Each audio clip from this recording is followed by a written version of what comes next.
Welcome back into Talking Fitchburg. Time now for your Department of Ag Trade Consumer Protection update. That's DATCP. That's what we say here internally. Michael is back. He's putting up with my nonsense, and he's here to bring on some interesting stuff on the jury duty scam, which, interesting enough, I would have thought that this was like, it's over. It's not there. Like, there's so many scams out there. There's so many things out there.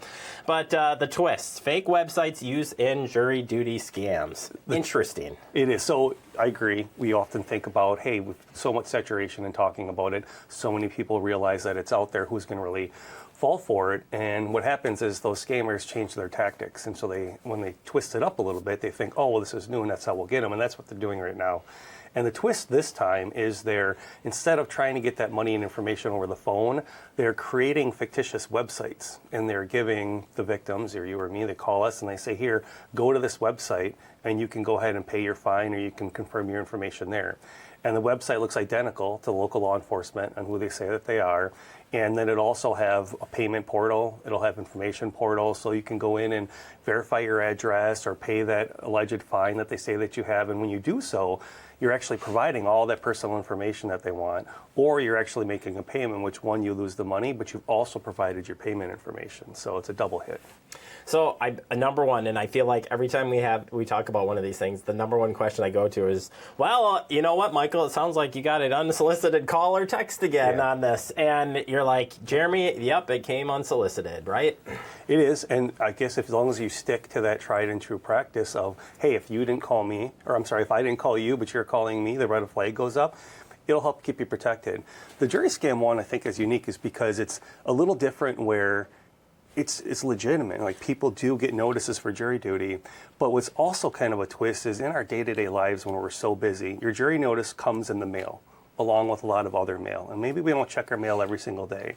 So it's one of those scams where it does give you that moment of pause and you think, oh, maybe I did throw it away. Maybe I did miss it, because the clerk of courts isn't going to, send you some text messages or call right away afterwards. So it's going to give you that pause where you really are going to question it, which gives them, the scammer, an opportunity to kind of build on that and make you think this is real. And that's the problem. I'm so glad you said that, because that's exactly where I was going with it. I'm like, you get these in the mail and you're like, oh man. And at first, the first time I got it, I was like, oh, is this real? Yeah. Like, immediate, that's where I'm at. I'm like, this can't be real. Is this real? Like, and I had to go look it up and like, oh, dang, it's real.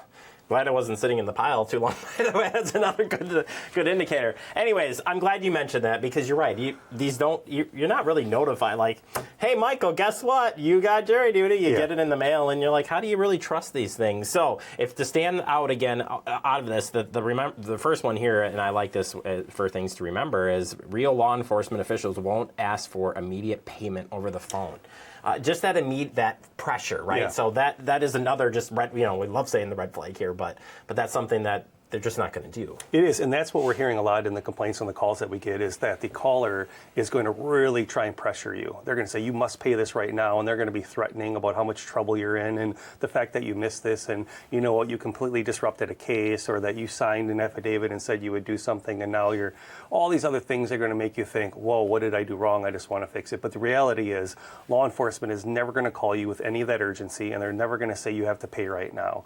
If they do happen to call for whatever reason, and maybe it is in response to a case or something that they need, they'll just explain what the situation is, and they'll understand if you want to call back.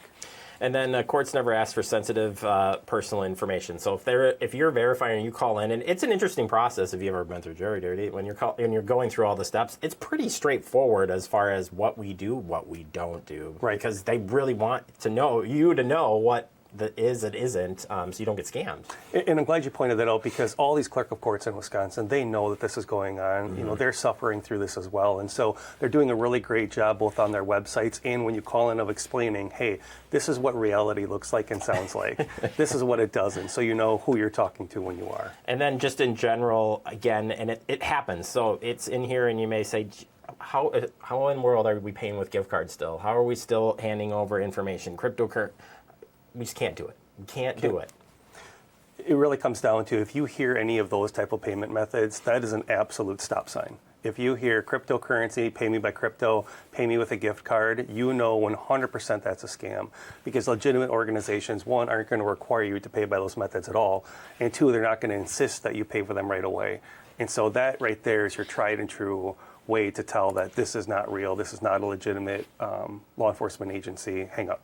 And then finally, it's one that we talked about earlier this year. I think I talked to us about Michelle, but it is going to the real website, verifying and going to the real website. Super important. And I think it's a great thing to work on, because that you search something, you look for something, and it still might not be legit the first 5 entries that come in on a search. It's a great point, and that's what makes this unique, is because they're trying to direct you to a website. Yes. And they're trying to say, hey, go there, and you have to make sure you're consciously not following their lead and going to that link, but searching out the legitimate website yourself. And you perfectly pointed out is sometimes that's not always going to be the top search result, depending on what search engine you're looking for, right? So we have to make sure that you're paying attention to where you are going and you get to the real legitimate one. Well, and you think too, because it could be federal, could be local, could be, county. So you really got to you got to understand that too. And that was my first thing. Like, wait, I got federal, or is this federal, or even that? Again, we don't do jury duty stuff every single day, right? So I think it works on a lot of levels, the scam, unfortunately. But it's just there's so many things that you're just not used to, and that's what catches you off guard. And you mentioned too about it's just such a busy world, so it's so easy to be like, oh, dang, is this really me? And I think maybe this is what you were talking to Michelle about, is when you're having these municipalities that are being these imposters are coming in and pretending to be them. It's very easy for you to do a search for the clerk of courts, but not knowing what their real address is, and so you don't even know, right? Oh, it might be City of Fitchburg, or it's Fitchburg Clerk of Courts, or it's Fitchburg Courts. We don't know. And so whatever and there's pops 2 up. Fitchburgs, which even makes it better. So Fitchburg MA, don't go to Mask. They're nice people, though. We met them. Very nice. There's some Fact TV there, too, just in case you wanted to know. I did not know that. The more you know. If people want to learn more about this scam, though, or report it, which is super important, so we can talk about it here, Michael, how can I find you? Visit us on our website at datcp.wi.gov, or if you have questions and want to talk to someone, give us a call at 1-800-422-7128. Don't be intimidated by these things, right? Stop, pause, think, and, really, in this case, if you can figure out, you just think about what county you're in and just start there, you can always call a circuit of court, one of the clerks there, and just ask too, hey, I received this weird call, and they'll be like, no. Absolutely. And to that point also, if there is that one weird anomaly where maybe a clerk of courts is reaching out for something and you hang up and you call them back, they're not going to be mad at you for calling. Yeah, right. They're going to get it. They understand. So be safe. They are. They're pretty nice out there, I got to say. All right, Michael, appreciate your time as always. We'll see you back here. Thanks, Jeremy.